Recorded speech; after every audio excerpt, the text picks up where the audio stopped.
여러분 안녕하십니까? 프레스룸 라이브의 구경호입니다. 6월 5일 수요일 오늘 이슈부터 살펴보겠습니다. 국회가 오늘 22대 첫 본회의를 열고 국회의장단을 선출합니다. 하지만 원 구성을 놓고 여야가 첨예하게 대립하면서 국민의힘은 본회의 불참을 검토하고 있습니다. 우리나라와 아프리카 48개국이 참여하는 핵심 광물 대화 협의체가 출범해 교역과 투자가 확대될 걸로 보입니다. 2030년까지 우리 돈 14조 원가량 공적 개발 원조에 투입될 전망입니다. 영일 만에 석유가스 매장 가능성을 확인하려고 올해 12월부터 노르웨이 시추선이 탐사를 시작합니다. 이를 분석한 액트지오 전문가는 오늘 방안의 성공 가능성 등을 설명할 예정입니다. 저희는 이 소식들 들고 60초 뒤에 돌아오겠습니다.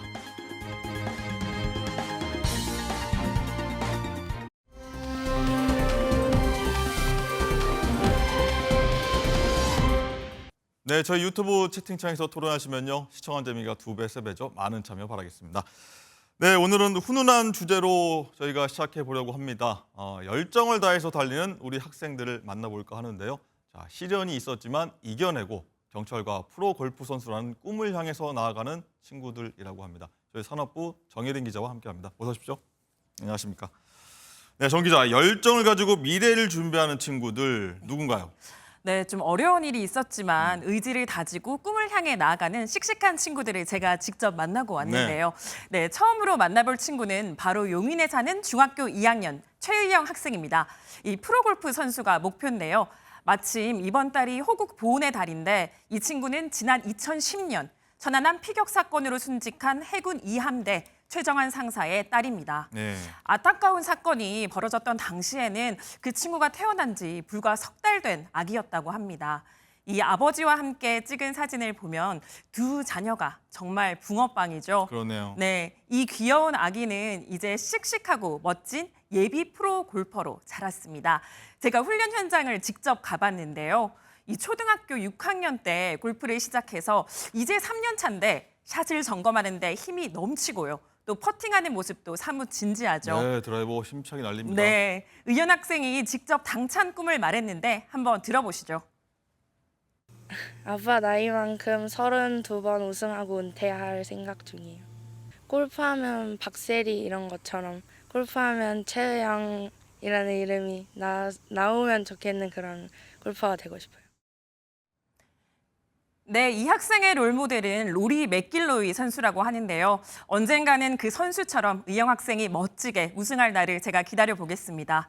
또 이 학생이 외동딸인데 혼자서 이렇게 딸을 훌륭하게 키워내신 어머님께 평생 자랑거리가 될 것 같습니다. 네, 맥길로이 선수처럼 대단하게 네. 좀 자랐으면 좋겠다 이영 학생 생각이 드네요. 네. 씩씩한 학생이 한 명 더 있다고 들었습니다. 네, 제가 두 번째로 만나고 온 친구는 건국대 경찰학과에 재학 중인 이용재 학생인데요.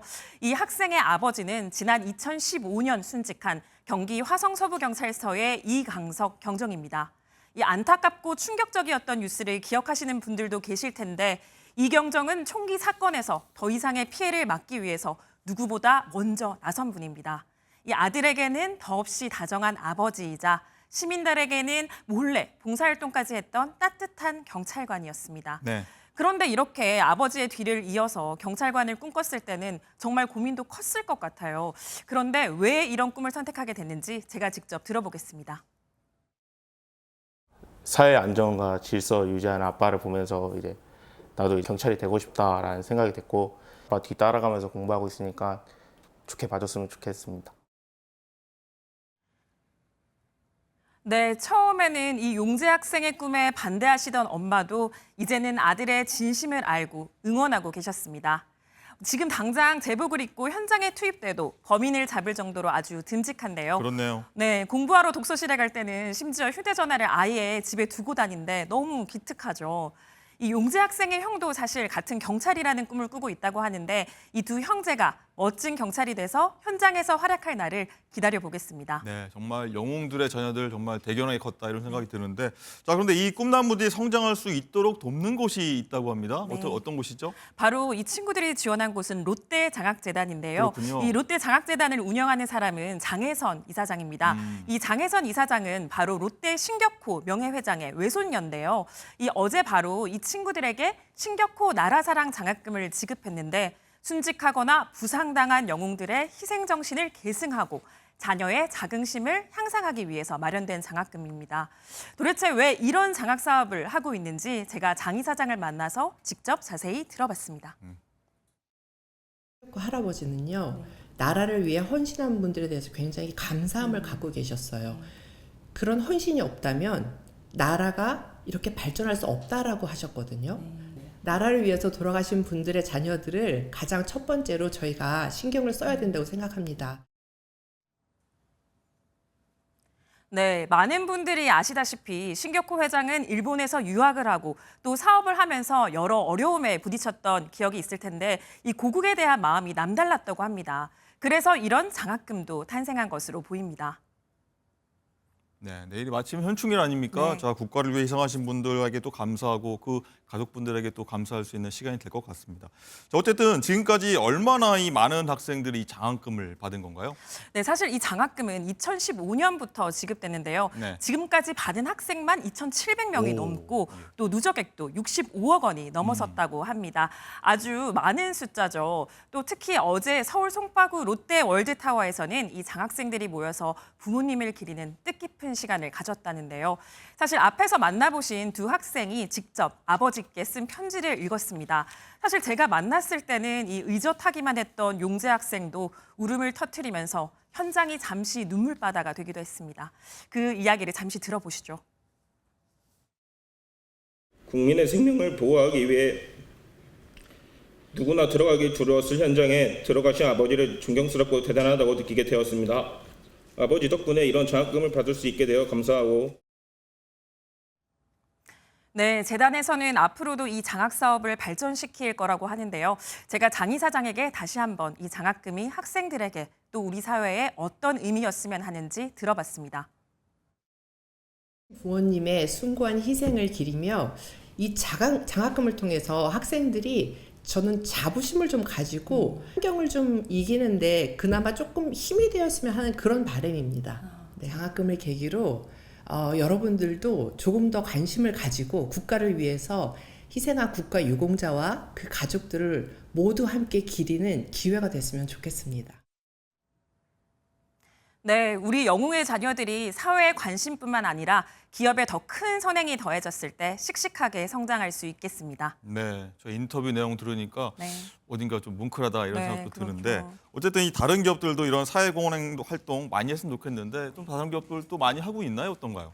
네, 사실 보통 기업의 사회공헌 활동이라고 하면은 추운 겨울날 연탄을 배달하거나 아니면 좀 불우한 이웃에게 음식을 대접하는 걸 대부분 떠올리실 텐데요. 맞아요. 사실 요즘은 그 종류도 대상도 아주 다양해졌다고 합니다.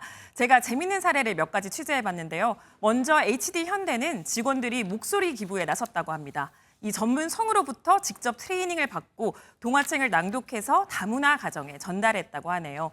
또 CJ 나눔재단은 청소년을 위한 문화 동아리를 운영하는데요.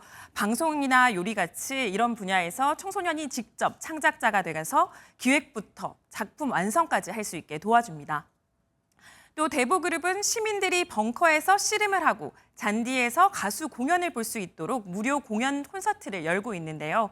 시민들이 드넓은 골프장 잔디에서 즐거운 시간을 보내고 바자회에 참여해서 기부도 할 수 있습니다. 이 콘서트가 벌써 20회나 진행됐고 누적 기부금도 7억 원에 이른다고 하네요. 네, 참 각박한 세상 그리고 자극적인 뉴스 속에서 좀 따뜻한 소식 들었습니다. 정 기자 잘 들었습니다. 네, 감사합니다.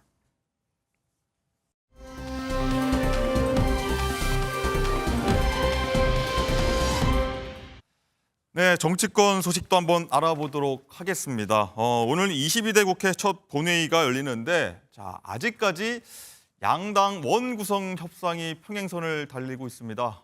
국회 연결해서 현재 상황 자세히 알아보도록 하겠습니다. 자, 민지숙 기자. 자, 민주당은 오늘 본회의에서 국회의장을 단독 선출하겠다 이런 것 같은데 국민의힘은 불참하겠다는 건가요? 네, 어제까지 국민의힘은 야당의 일방적인 의사 일정에 반발해 오늘 본회의 불참하는 방안 검토 중인 걸로 알려졌는데요. 그런데 조금 전 오전 10시부터 양당 원내대표가 만나서 이 원구성에 대한 막판 조율에 들어갔습니다. 이 협상에 영향을 미칠까 회의 장소에 들어가는 두 대표 모두 말을 아꼈는데요. 국민의힘 원내 핵심 관계자는 어느 정도 협상의 길만 트이더라도 본회의에 참여하는 것은 열려 있다. 이렇게 협상의 여지를 남겼습니다. 원내대표 협상 결과를 바탕으로 본회의 직전에 의원총회를 열어 당의 최종 입장을 결정한다는 방침입니다. 하지만 국민의힘 의원들의 참석 여부와 관계없이 민주당은 2시 본회의에서 예정대로 우원식 국회의장과 이하경 부의장 선출을 표결할 계획입니다. 여당이 참석하지 않으면 민주당의 우 후보가 그대로 국회의장으로 뽑히고 여당 몫인 국회 부의장은 선출되지 않는데요. 민주당이 18개 상임위를 독식했던 지난 21대 국회 전반기 때도 국민의힘은 반발의 뜻으로 부의장 자리를 공석으로 남겨둔 바가 있습니다. 네, 어쨌든 원 구성 관련해서 민주당은 여전히 주요 상임위원장 자리를 모두 가져가겠다 이런 입장인 거죠? 맞습니다. 민주당은 법사위, 운영위, 과방위를 포함해 11개 상임위원장 자리를 모두 차지하고 국민의힘이 나머지 7개를 가져가라는 입장을 고수하고 있습니다. 여기에 국민의힘은 이 3가지 상임위원장 문제가 풀리지 않으면 다른 협상은 한 발자국도 나갈 수 없는 상황이라며 강대강 대치를 예고했습니다. 이 원 구성에 끝내 합의하지 못할 경우 과반 의석을 가진 민주당은 국회법에 따라 모레 본회의에서 단독 표결로 이 상임위원장 배분을 강행할 수도 있다는 대세입니다. 지금까지 국회 로텐더홀에서 MBN 뉴스 민지숙입니다.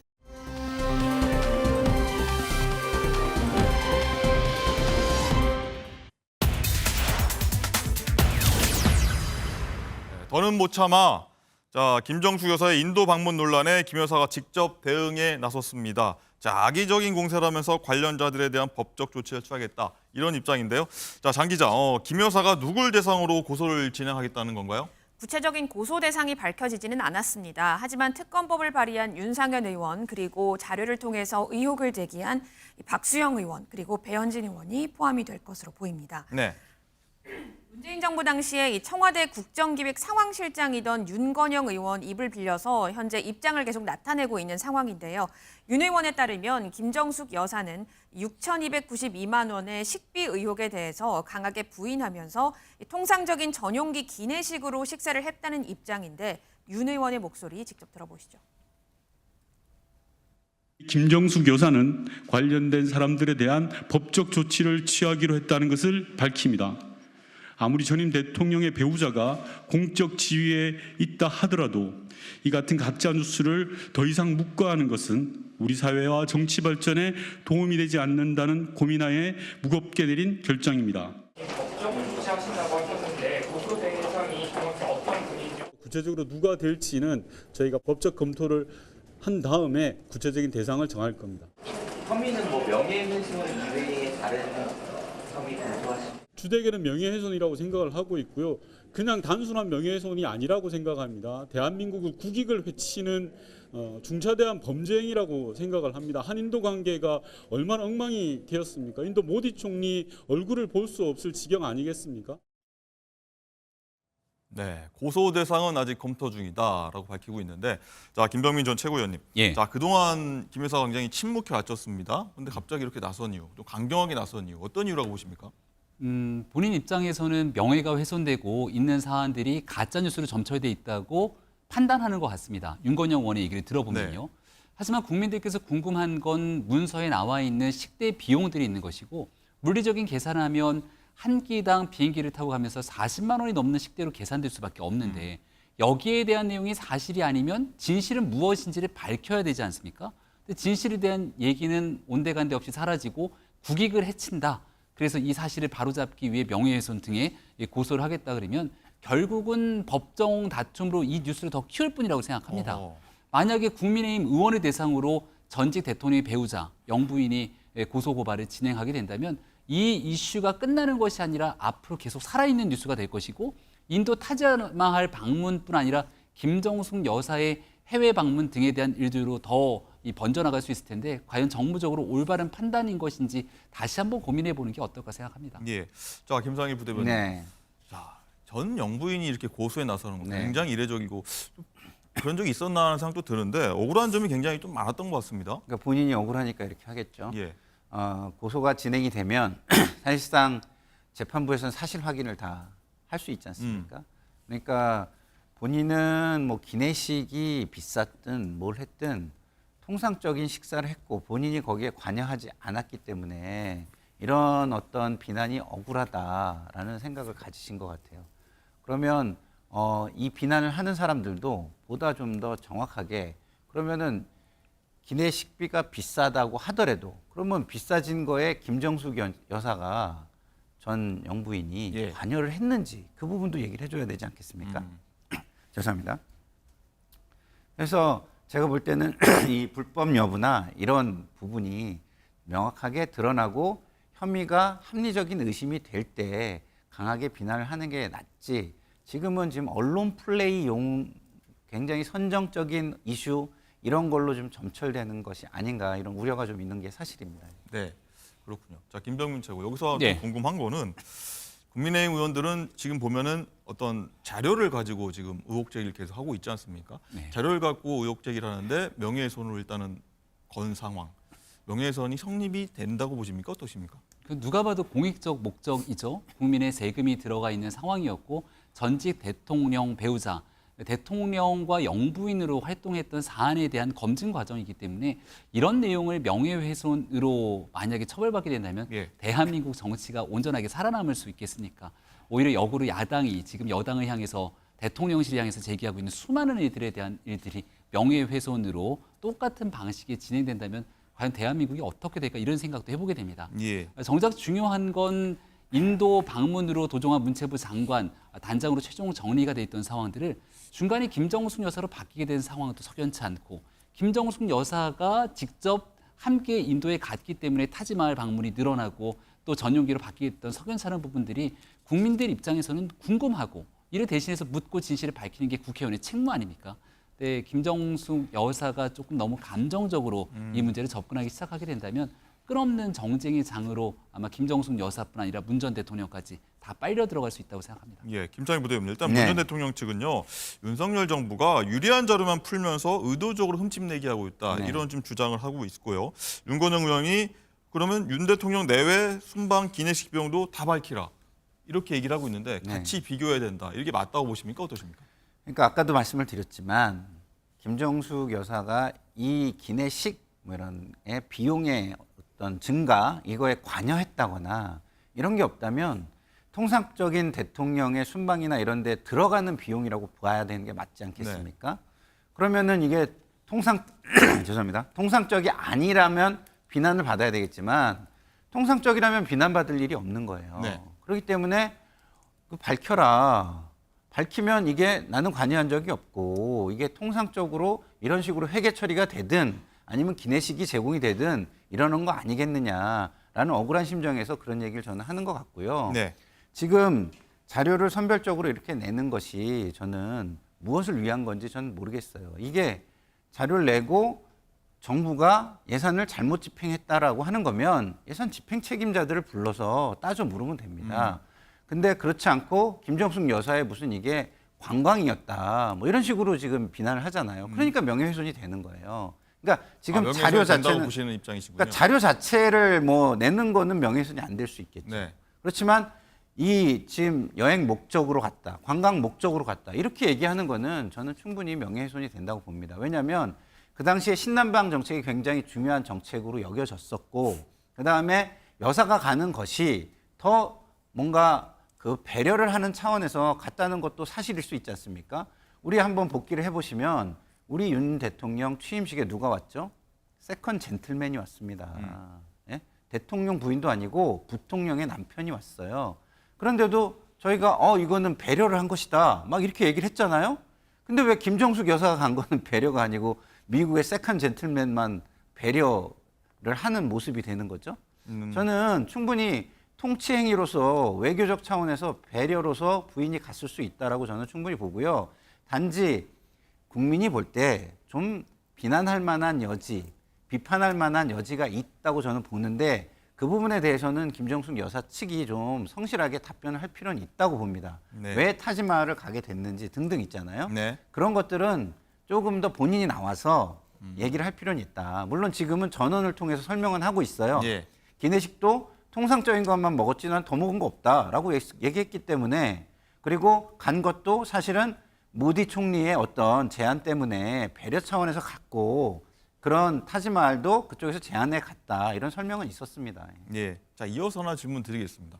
자, 민주당 지도부가 여기에 대해서 사실 무대응을 하고 있지 않습니까?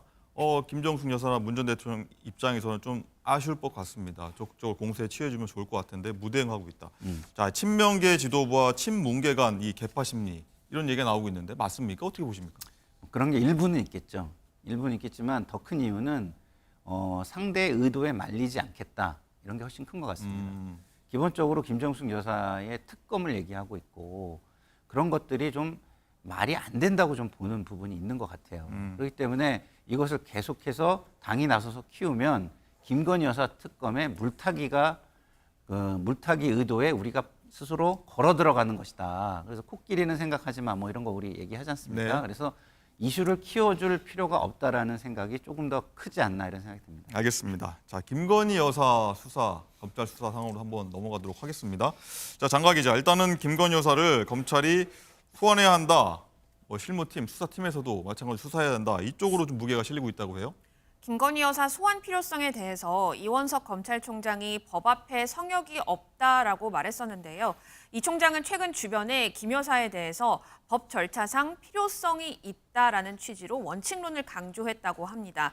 자료 확보나 주변인 조사를 통해서 충분히 진행을 한 뒤에 김 여사 소환 여부를 최종 결정할 예정이지만 이르면 이달 안에 소환 통보가 있을 것이라는 관측도 나오고 있습니다.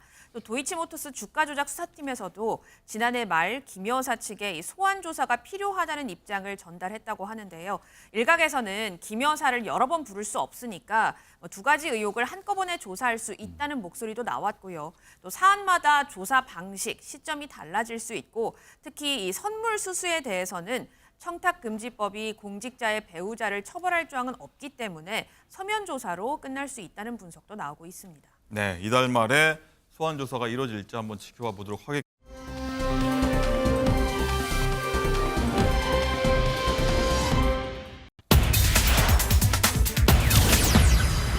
들이대. 예, 누군가 연상이 됩니다. 누군가 연상이 되는데, 자, 장가 기자, 누가 이런 말 했다는 겁니까? 이 키워드가 들이대인 이유가요. 이 인물이 정치면에 등장했기 때문인데요. 화면으로 만나보시면 알 수 있을 것 같습니다. 아니 그러니까 제가 예. 제 자리를 달래는 게 아니잖아요. 네네. 아무 타이틀도 없지만은 예. 고맙고 감사한 표시는 해야지.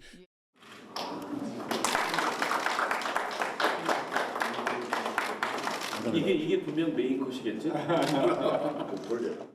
늦게나마 저희 그 보수 우파 연예인 국민의힘 당사까지 초대해 주신 황우여 비대위원장님, 성일종 사무총장님, 그다음에 김민전 수석 대변인, 감사를 드립니다. 오늘부로 섭섭한 마음을 다 풀도록 하겠습니다. 네, 김국 씨가 국민의힘으로부터 감사패를 받았다는 내용인데, 자, 김병민 최고위원. 예. 자, 김 씨가 인기가 많은 한동훈 전 비대위원장이 7월 25일이죠, 전당대회. 예. 여기 나와야 된다 이렇게 좀 힘을 실어주는 듯한 발언을 했네요. 같이 식사를 하고 오랜 시간 얘기를 나누고 난 다음에 인간적인 매력이 좀 빠진 것 같다는 인간적인 매력이 빠졌다. 생각이 드는데요.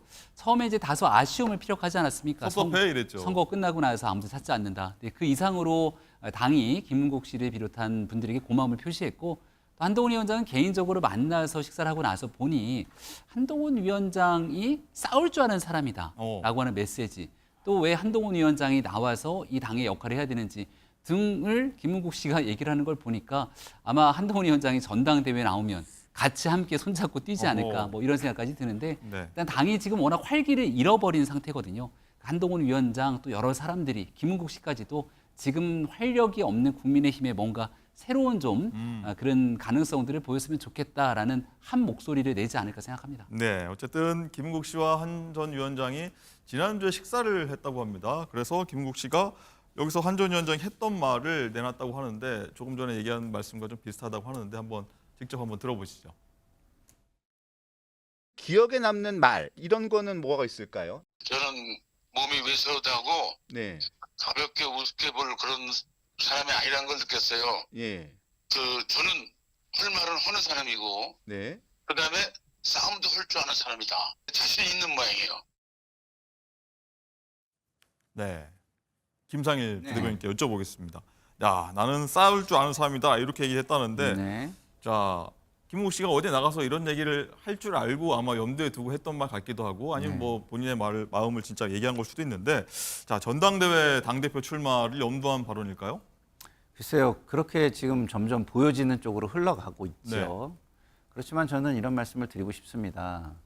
할 말을 할 줄 알고 싸울 줄 아는 분이 총선 그 중요한 시기에 왜 대통령한테 할 말을 못 하셨습니까? 아하.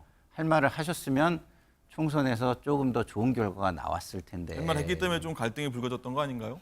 저는 그렇다고 생각하지 않아요. 할 말을 제대로 안 했기 때문에 중도층의 의구심이 굉장히 컸다라고 생각을 하고요. 거기에 할 말을 제대로 했다면 대통령과의 갈등은 있었을지 모르지만 결국은 민주당과의 대결 구도도 그 못지않게 상당히 커졌을 겁니다. 그러면 그 대결 구도 속에서 지지층은 전략적 선택을 했을 가능성이 많아요. 비난을 하면서도 왜 대통령을 이렇게 공격하지? 이렇게 비난을 하면서도 총선 승리가 중요하다라는 생각에 전략적 선택을 했을 가능성이 저는 많다고 봅니다. 그러나 그 당시 한동훈 당시 비대위원장은 그때는 할 말을 할 용기가 부족했다 이런 생각이 들고요. 인제라도 할 말을 할 용기가 생기셨다면 나오셔서 정말 여당의 그리고 이 정권의 변화를 끌어내 주셨으면 좋겠다 이런 생각은 듭니다. 알겠습니다. 자, 김병민 최고 말씀도 한번 들어볼 텐데 더해서 이 질문까지 같이 드릴게요. 자, 차기 당권 주자에 뚜렷한 친윤계 의원이 없다. 여기 많은 분들이 좀 주목하고 있는데 자, 들린 얘기에 따르면요. 한전 위원장의 존재감이 큰 만큼 친윤계에서는 일단은 한전 위원장 용인하고 밀어주고 그 다음에 훈리를 좀 도모하자 이런 쪽으로 뭐 얘기가 나오고 있다고 하는데 사실인가요? 네. 일단 한동훈 위원장이 할 말 하지 못했으면 지금 나오고 있는 윤한 갈등, 그리고 친윤계에서 한동훈 위원장을 견제하는 듯한 여러 뉴스들이 나올 하등의 이유가 없었겠죠. 선거에는 집권당이기 때문에 당과 정부가 엇박자를 내면서 전혀 다른 행보를 보이게 되면 공멸하는 길일 수밖에 없을 겁니다. 한동훈 위원장은 언론에 보도된 내용을 본다면 본인이 비대위원장을 던지는 그런 의지를 여러 차례 피력한 것으로 알려져 있거든요. 실질적으로 의대 증원 문제 등 여러 중요한 현안에서 정부가 각을 세웠던 모습들이 있는 만큼 아마 할 말은 당에 있는 어느 누구보다 더 세게 하지 않을까 이런 생각을 가지고 있고요. 그리고 전당대회에서 특정인을 중심에 두고 계속 언급이 되다 보니 한동훈 위원장 나와서는 안 된다. 한동훈 위원장 뭔가 모든 총선 참패 책임이 한 위원장에게 있다는 듯한 홍준표 대구시장의 메시지 등이 쏟아지면서 오히려 한동훈 위원장이 키워줬다는 얘기가 있잖아요. 근데 최근에 이 친윤계 의원들이나 홍준표 시장 등 한동훈 위원장에 대한 언급이 아예 없습니다. 그렇군요. 그러니까 한 일주일 동안 뉴스에 안 잡히잖아요. 그러니까 그동안 한동훈 위원장을 키워왔던 게 오히려 역설적으로 친윤계였던가 홍준표 시장이 아니냐 이런 목소리를 보게 된다면 당분간은 이렇게 집중적인 공격보다는 어떻게 이 위기에 빠진 집권당을 함께 뭉쳐서 가야 되는지 아마 이런 쪽으로 좀 방향을 선회하지 않을까 생각합니다. 자, 앞으로 만약에 등판하게 된다면 그러면 김병민 최고 친윤계와의 관계성, 관계 설정 어떻게 하게 될까요? 당 입장에서는 분열하는 정치로 가게 되면 모두가 공멸한다는 인식들을 다 가지고 있을 거고요. 한동훈 위원장이 얘기했던 난 싸울 줄 아는 사람이라는 건 대통령과 싸우겠다는 게 아니라 이재명 대표와 싸우겠다는 것이잖아요. 그렇게 해석하십니까? 그럼요. 지금 1극 체제로서 강력한 당권을 거머쥐고 있는 이재명 대표를 대상으로 국민의힘은 무엇하는가? 이게 보수층의 가장 큰 불만인데 이재명 대표와 맞서 싸울 줄 아는 국민의힘, 제대로 된 정당을 만들겠다는 게 아마 첫 번째 일성일 거라 생각하고 그런 대결 구도 속에서 이게 우리 내부의 내적 분란들이 이어지게 된다면 그것은 아마 지지자들도 용납이 안 되겠죠. 일단은 함께 이재명 대표의 거대 야당과 맞설 수 있는 이런 단합과 단결을 요구할 그리고 목소리를 높일 가능성이 크다고 생각합니다. 네, 임상일 대변인. 저는요 기본적으로 그 한동훈 비대위원장에 대한 관심이 언론에서 있죠. 근데 그 이유는 보수층의 관심이 크기 때문이지 중도층이나 민주당층의 관심이 크기 때문이 아닙니다. 중도층까지는 어디에 관심이 많냐면 대통령의 변화에 관심이 많은 거예요. 근데 한동훈 비대위원장이 전대를 안 나오시는 게 저는 맞다고 생각하지만 혹여 나오셨는데 대통령의 변화를 끌어내는 모습이 아니다라고 한다면 저는 한동훈 비대위원장도 저는 정치적으로 성장할 수 저는 없다고 봐요. 예. 그리고 대통령의 변화를 이끌지 못하는 상황에서 민주당과 싸우겠다? 지금 뭐 못 싸워가지고 민주당, 국민들이 지지를 안 하는 건가요? 아니에요. 양쪽 다 문제가 있다고 생각하지만 먼저 심판하고 먼저 변화시켜야만 한다는 쪽이 국민의힘과 현 정권인 겁니다. 왜? 우리의 삶, 이 국정의 운영 책임과 권한을 가지고 있기 때문이죠. 그런 심판의 지금 대상인데 만약에 한동훈 비대위원장이 나와가지고 이재명 대표하고 싸워야지 그러면은 윤석열 아바타임을 다시 자인하고 본인의 존재감은 사라지는 것이 아닐까 저는 이렇게 생각합니다. 알겠습니다. 자, 알찬 분석이었습니다. 두 분 말씀 여기까지 듣겠습니다. 감사합니다.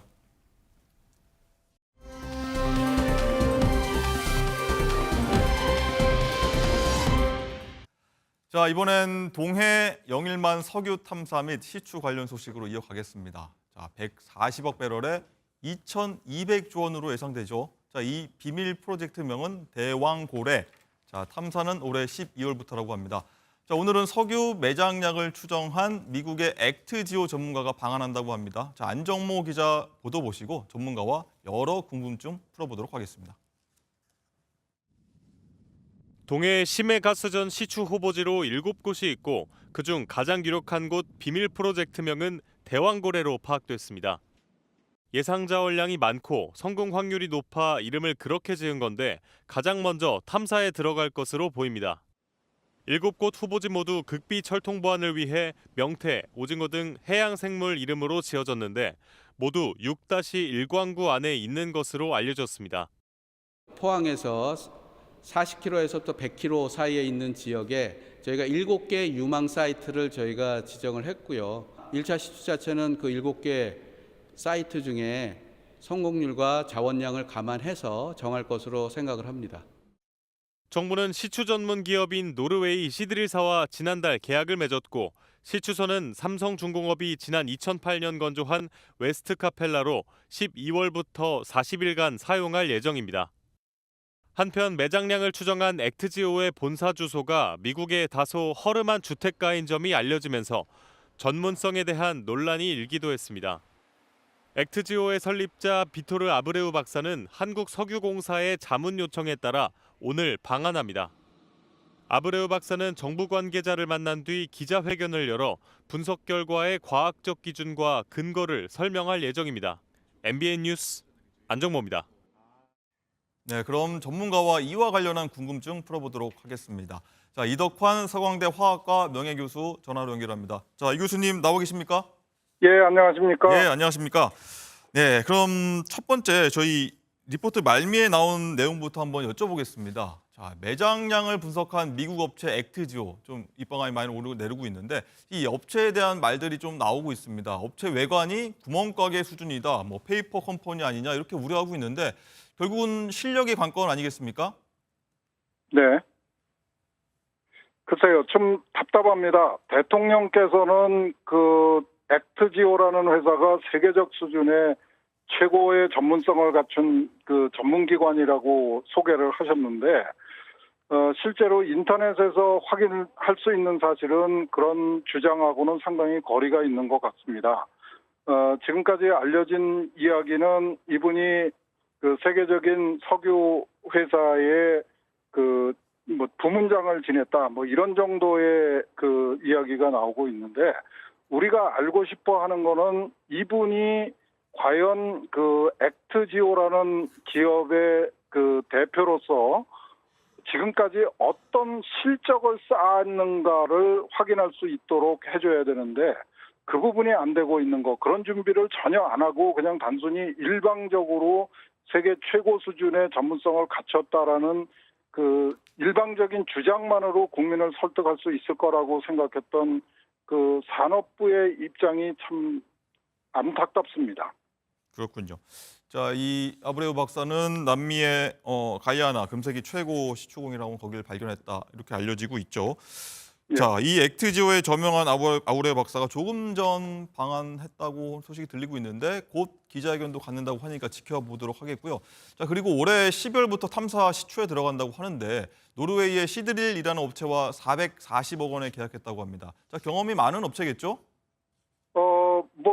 제가 이쪽에 전문가가 아니라서 정확하게는 모르겠지만은 지금 삼성에서 만든 시추선을 가지고 있는 거 보면은 액트지오하고는 사정이 좀 다르지 않을까 기대를 합니다.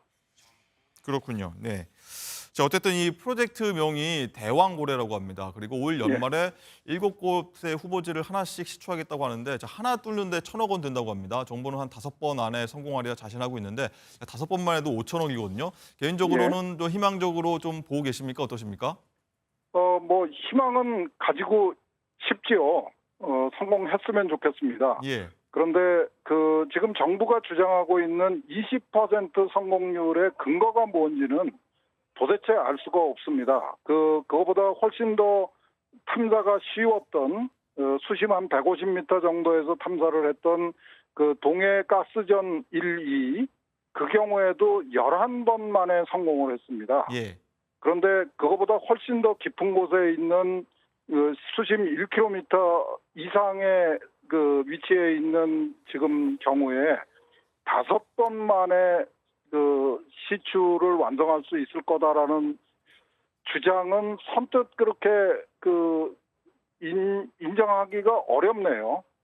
기대는 하고 싶지만은 너무 성급한 거 아닌가 하는 생각을 버릴 수가 없습니다. 네. 20%라고 하면 그동안 나왔던 수치 중에서는 거의 최고 수준의 수치 아닌가 이렇게 정부는 얘기하고 있으니까요. 한번 지켜봐 보도록 하겠고요. 예. 네. 그럼 시추는 어떤 방식으로 하게 되는 건가요? 시추는 이제 수상에서 그러니까 바다 위에서 시추선을 통해서 실제로 해저에다가 구멍을 뚫는 겁니다. 우리가 지상에서 시추하는 거하고 조금도 다르지 않죠. 실제로 구멍을 뚫어서 확인되는 지질 구조가 소위 물리 탐사에서 예상했던 거하고 얼마나 일치하는 거를 확인하는 게 탐사 시추의 목적입니다. 예. 그렇게 해서 이제 운이 좋다면은 거기서 이제 매장된 자원의 흔적을 발견하게 되면은 그야말로 금상첨화이죠. 예, 그렇군요. 자, 교수님이 이제 매장량이 최대 한 140억 배럴 정도라고 하는데 2,200조 원이라고 합니다. 자, 뚫어봐야 안다고 다들 얘기하는데 개인 경험상 봤을 때 어느 정도까지 좀 기대하십니까? 지금 굉장히 중요한 것을 우리가 놓치고 있습니다. 어떤 건가요? 산업부의 발표는 35억 배럴에서 140억 배럴 사이입니다. 예. 산업부가 140억 배럴이 매장되어 있다고 예상한다고 발표한 게 아니고 35억에서 140억 이게 4배 차이입니다. 상당히 범위가 크죠. 그러니까 불확실성이 상당히 크다는 뜻인데 지금 산업부가 무슨 의도인지 140억만 자꾸 강조를 하고 35억은 강조를 하지 않아요. 지금 140억을 가지고 어설픈 계산으로 삼성전자 시가총액의 5배 이렇게 얘기를 하는데 만약에 35억 배럴로 판정이 된다 그러면 삼성전자 시총의 1.2배 정도밖에 안 되는 겁니다. 이렇게 과장을 하고 억지를 부리는 거는 이런 해저 자원 개발 사업에 전혀 도움이 되지 않는 반드시 피해야 되는 굉장히 중요한 포인트입니다. 예, 알겠습니다. 교수님은 좀 비판적인 시각을 갖고 계시군요. 자, 오늘 말씀 여기까지 듣겠습니다. 교수님 감사합니다. 예, 감사합니다. 예, 이덕환 교수였습니다.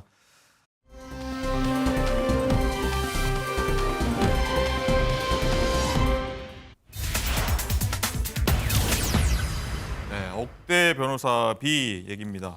자, 장각이다. 김호중 씨 사태가 일파만파 커지고 있는데 팬덤도 여러 번 문제가 된 바가 있는데 김호중 씨 팬덤이 3년 전에 김 씨가 누리꾼들 상대로 제기한 억대의 명예훼손 비용을 대신 부담했다. 이게 좀 밝혀진 겁니다. 그렇습니다. 김호중 씨가 2021년에 자신에게 악플을 달거나 좀 부정적인 글을 단 286명의 누리꾼을 상대로 8억 원 상당의 손해배상 청구 소송을 제기한 적이 있는데요.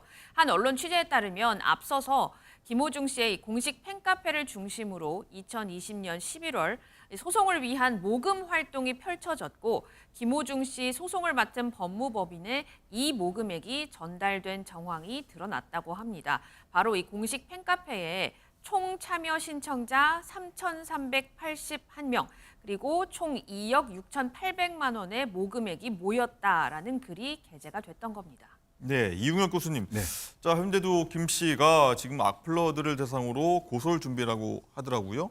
자, 이 고소 준비보다는 반성해야 하는 거 아니냐 이런 목소리가 나옵니다. 네, 그럼 물론 이제 아주 그 악성 악플에 대해서 초기 대응을 하는 것이 아마 연예인 측에서는 더 효과적이다. 과거에 뭐 그런 판단을 한 것 같은데 예. 이번 사항은 상당히 좀 다르지 않는가 저는 그런 생각이 듭니다. 왜냐하면 검찰총장까지 그 사실은 나서서 이번 사항은 그 사법 방해에 해당되는 소위 말해서 그 음주운전 피하기 꼼수의 총체적 집합이기 때문에 이것은 국가에서 철저히 대응을 하겠다라고까지 얘기를 하는 뭐 이런 상태인데 다소 그 비난을 하는 이러한 그 네티즌의 그 반응까지 소위 그 고소의 그 대상으로 삼으려고 하는 것은 아닌지에 대해서 좀 우려의 생각을 가질 수밖에 없고요. 예. 총체적인 어쨌든 그 반성과 그 자숙이 필요하지 않는가 생각이 되는데 일부이긴 합니다만 지금 예를 들면 그 팬심 중에서 이번에 그 사안 자체를 소위 그 김어중 씨가 그 박정희 대통령과 그 동급이다 뭐 이런 얘기에서부터 네. 또는 그 이명웅 씨가 오히려 위약금이나 이런 것을 좀 대신 갚아야 줘야 되지 않느냐 뭐 이런 얘기들의 연장선상에서 보게 되면 상당히 좀 비논리적인 것이 아닌가 생각이 되기 때문에 큰 틀에서 보게 되면 그 좀 중장기적인 시각에서 결국은 그 김어중 씨가 공적인 이미지를 어떻게 선언을 하고 만드느냐 뭐 이런 것에 있어서 사실 이와 같은 그 팬들의 태도와 또는 관련인들의 자세는 지금 입장에서 그렇게 수긍하기 좀 어렵지 않나 이런 해석을 해봅니다. 네. 자, 김호중 씨 수감 생활도 한번 짚어보도록 하겠습니다. 어제 저희가 식단 얘기를 했었는데 식단이 상당히 구치소 치고는 괜찮은 거 아니냐 뭐 이런 반응들 나왔었는데 이거 다뤘었죠. 자, 양진 변호사님. 자, 여기 지금 구치소 그 방에 독방에다가 뭐 TV 시청도 가능하다 이렇다 하더라고요. 그럼 뭐 지금 저희가 다룬 내용도 다 볼 수 있는 건가요?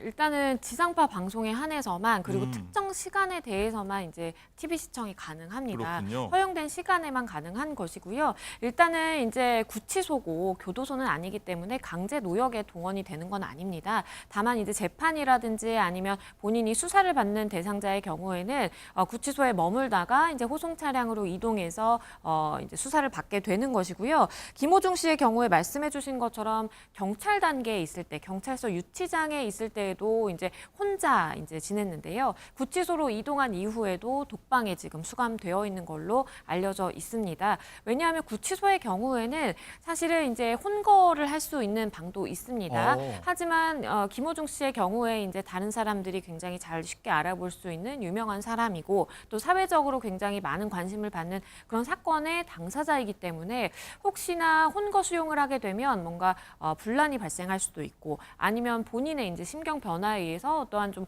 일이 발생할 수가 있기 때문에 사실상 혼자 격리를 시켜두는 게 낫겠다라는 자체 구치소의 판단에 의해서 이제 독방에 수감이 되어 있는 것이고요. 말씀드린 것처럼 TV 시청도 가능하고요. 그 안에서 이제 식사도 하고 모든 것을 해결하게 됩니다. 이 과거에 가수 정준영 씨라든지 아니면 엠번방의 가해자 조주빈이 머물렀던 이 독방과 같은 건물에 이제 김호중 씨가 들어가 있는 상황이고요. 예. 하지만 이제 뭐 당연히 구치소이기 때문에 본인이 뭐 자유롭게 행동할 수는 없습니다. CCTV가 24시간 계속 비추고 있는 상황이고요. 감시를 받게 됩니다.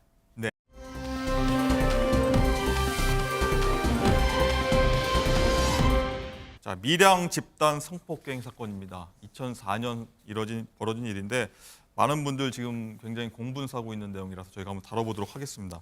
장가 기자, 이 사건 지금 2004년 사건인데 지금 굉장히 조명받고 있습니다. 어떤 일 때문이죠? 네, 우선 이 밀양 여중생 집단 성폭행 사건은요. 2004년 경남 밀양시에서 44명의 남학생이 이 한 명의 여중생을 1년간 집단으로 성폭행한 사건입니다. 가해자들은 1986년에서 1988년생으로요. 범행 당시 고등학생으로 알려졌습니다. 당시 검찰은 성폭행에 직접 가담한 가해자 10명을 기소를 했지만 결과적으로 봤을 때 44명 중 1명도 전과 기록이 남지 않았습니다. 자, 이런 가운데 한 유튜브에서는요, 지난 1일 가해자들을 찾아내서 이 신상 정보는 물론이고 얼굴, 사진까지 모두 공개를 하고 있는데 예. 그중에 한 주동자가 이 백종원 씨의 맛집으로 소개된 식당, 그러니까 이 식당이 이 가해자의 친척집이라고 합니다. 이 친척집에서 일하는 것으로 알려지면서 누리꾼들의 비판을 받아 결국 이 식당이 휴업에 들어갔다고 하고요. 이 외에 다른 가해자 역시 김해에서 한 수입차 딜러로 근무한다면서 신상이 공개돼서 논란이 되자 직장에서 해고 처리가 됐습니다. 자, 그런데 이게 끝이 아니고요. 네. 불과 한 3-4시간 전에 다른 유튜버가 또 3번째 가해자라면서 신상을 공개를 했습니다. 자, 이름, 나이, 핸드폰 번호, 직장, 그리고 얼굴, 가족 사진까지 모두 공개를 한 상태인데 자, 이 유튜버는 이 가해자로 지목된 남성에 대해서 이 명품으로 휘감고 외제차를 타고 다닌다면서 비판했습니다. 그렇군요.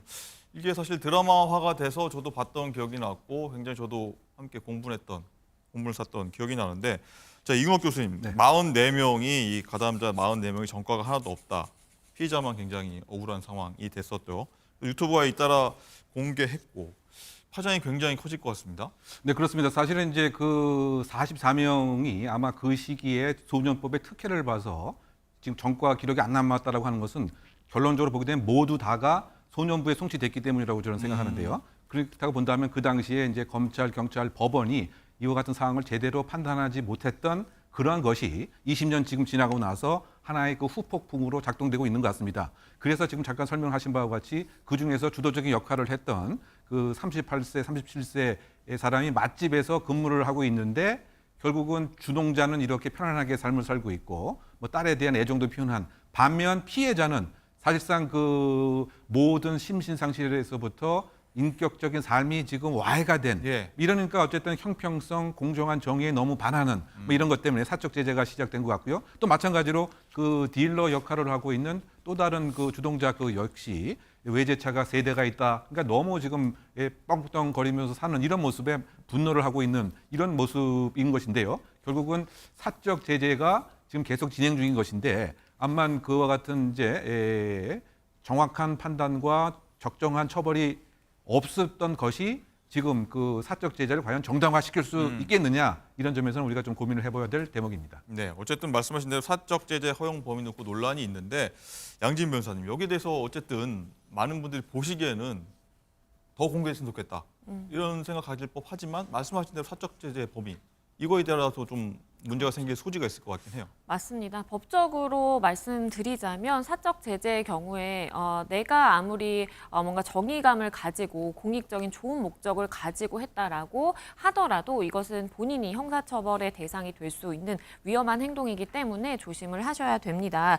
사실 사적 제재가 이루어지게 되는 그러한 그 기저에는 아마도 이 가해자들이 충분히 벌을 받지 못했다라는 생각 그리고 솜방망이 처벌에 그쳤다라는 생각이 주요하게 작용한 것으로 보이는데요. 그럼에도 불구하고 그때 당시에 이제 소년범이었기 때문에 소년법에 따라서 이제 처벌을 받을 수 있는 수준으로는 본인이 책임을 다했다라고 볼 수밖에 없겠고요. 예. 일단 사적 제재로 이렇게 본인의 이제 신상 수집을 해서 정보를 수집해서 인터넷에 무분별하게 유포하는 것은 개인정보보호법 위반이 될 수 있고 그리고 명예훼손죄도 성립을 할 수 있기 때문에 굉장히 주의하셔야겠습니다. 예.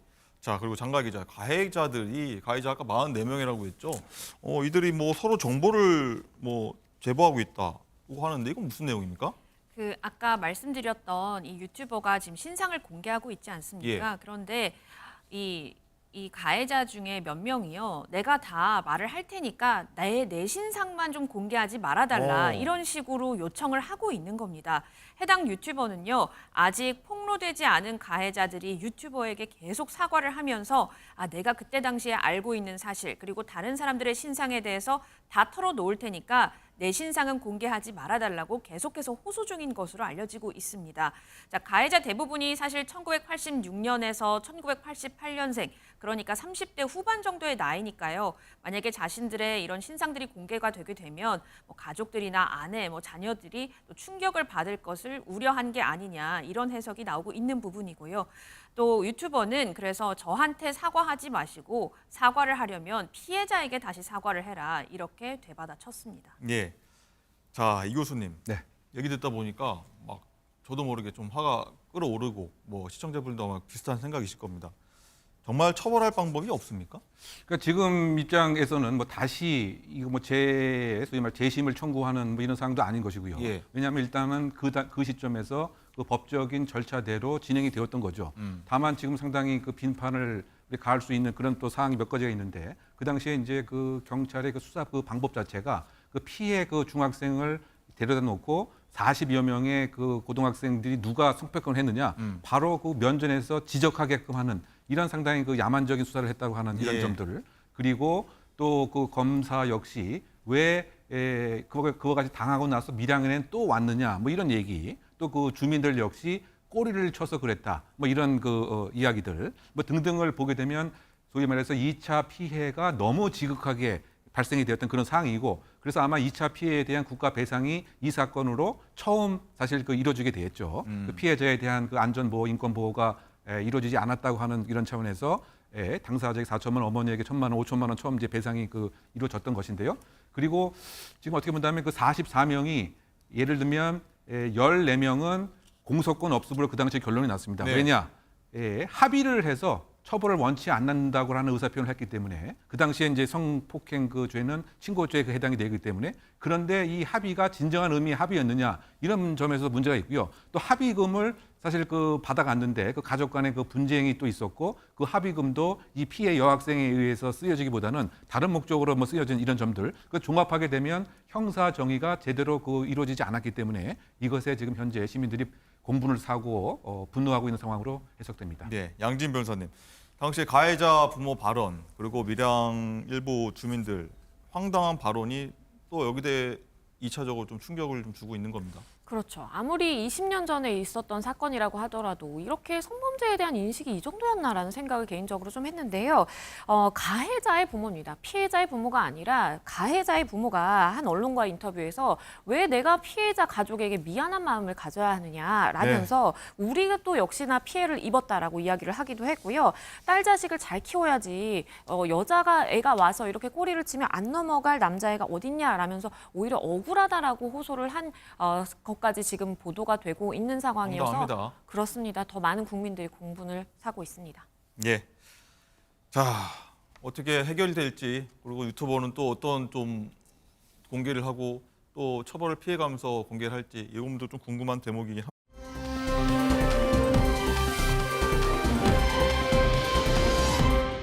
라이브 픽입니다. 미국 의회 모두의 시선을 강탈한 꼬마가 있어 화제입니다. 진지하게 도널드 트럼프 전 미국 대통령 옹호 발언을 하는 로즈 의원. 그 바로 뒤에 앉아있는 한 남자아이가 카메라를 응시하면서 메롱을 하거나 눈썹을 치켜뜨고 우스꽝스러운 표정을 짓습니다. 알고 보니 이 아이는 연설을 하는 로즈 의원의 6살 난 아들 가이인데요. 여느 아이와 다르지 않게 아버지를 신경 쓰지 않고 공을 가지고 놀기도 하고 개구진 모습을 보여줍니다. 딱 봐도 장난꾸러기 같죠. 아버지를 따라 국회의사당에 따라왔다고요. 이 영상은 SNS를 통해서 빠르게 퍼져나가는데요. 로즈 의원은 카메라를 보고 웃으라고 했는데 이런 장난을 쳤다며 우려 섞인 해명을 했지만요. 누리꾼들은 인간미가 느껴졌다. 아들 모습 덕에 더 기억에 남을 것 같다며 가이를 귀엽게 보는 글이 더 많았습니다. 성범죄자의 처벌 중 하나인 거세를 두고 그 방법과 찬반 의견은 항상 화두에 올랐죠. 현지 시간 3일 미국 루이지애나주에선 13세 미만 아동을 대상으로 한 성범죄자에게 물리적 거세를 명령할 수 있는 법안이 통과됐습니다. 아동 성범죄자에 대한 처벌이 강한 미국, 몇몇 주에선 약물을 사용한 화학적 거세가 집행되기도 했는데요. 하지만 이렇게 외과적 수술을 통한 물리적 거세까지 허용된 건 이번이 처음입니다. 거세 명령을 거부하면 3년에서 5년 징역형을 받을 수 있고요. 여성도 해당됩니다. 하지만 이를 두고 지나치게 잔인한 방법이다 비판도 나오고 있는데요. 법안을 발의한 베로 의원은 초범일지라도 피해자 아이를 생각한다면 단 한 번의 범죄도 너무 많은 횟수라고 답변했습니다. 이번 법안이 성범죄 예방에 역할을 할 수 있을지 큰 관심이 쏠리고 있습니다. 지금까지 라이브픽 전해드렸습니다.